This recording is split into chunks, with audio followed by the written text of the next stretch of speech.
नमस्कार. Healthy recipe with मीरामध्ये आज बनवणार आहे ओट्स आणि हिरव्या मुगाचा डोसा. या डोस्यामध्ये भरपूर प्रमाणामध्ये फायबर, व्हिटॅमिन्स आणि प्रोटीन आहेत. त्यामुळे हा लंच, डिनर किंवा ब्रेकफास्टसाठी हा खूप हेल्दी असा ऑप्शन आहे आणि इझिली बनतो. तुम्ही मुलांच्या टिफिनसाठीही सहज बनवून देऊ शकता. भरपूर वेळ मऊ लुसलुशीत राहणाऱ्या डोस्याची रेसिपी आता बघूया आपण. चला तर मग रेसिपीला सुरुवात करूया. आता इथे मी 1 वाटी मूग घेतले होते. त्यामध्ये मुठभर तांदूळ आणि मुठभर उडदाची डाळ आणि थोडेसे मेथीचे दाणे रात्री भिजत ठेवले होते. सकाळी आता छान मस्तपैकी फुलला आहे मूग. आता तो मिक्सरच्या भांड्यामध्ये मी काढून घेतला आहे. थोडंसं अद्रक, हिरवी मिरची आणि थोडेसे ओट्स घेतले आहेत. तुम्ही जितके मूग घेतले आहेत तितकेच ओट्स घेऊ शकता. ओट्सचं प्रमाण तुम्ही तुमच्या आवडीनुसार कमी जास्त केलं तरी चालेल.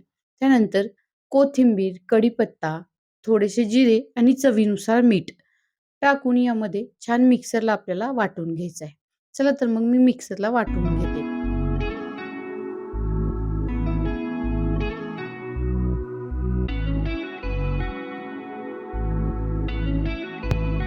गरजेनुसार पाणी ॲड करून बॅटर छान स्मूथ असं तयार करून घ्यायचं आहे.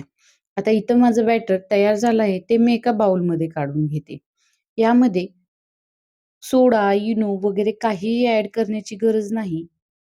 यामध्ये गरजेनुसार पाणी ॲड करून मिक्स करून घ्यायचं बॅटर आणि आपल्याला लगेच डोसे बनवायला घ्यायचं आहे.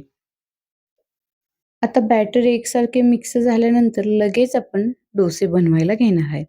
आता इथं गॅसवरती मी डोस्याचा तवा ठेवून छान गरम करून घेतला आहे.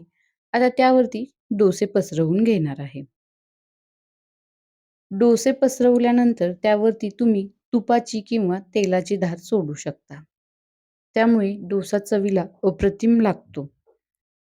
डोसा दोन्ही बाजूनी छान खरपूस असा भाजून घ्यायचा आणि चटणी किंवा सांबर सोबत सर्व्ह करायचा. आता इथे मी कोबीची चटणी बनवली आहे. तीही चवीला छान लागते. तुम्हाला त्याची रेसिपी पाहायची असेल तर चॅनलवरती आहे, ती तुम्ही नक्की पहा.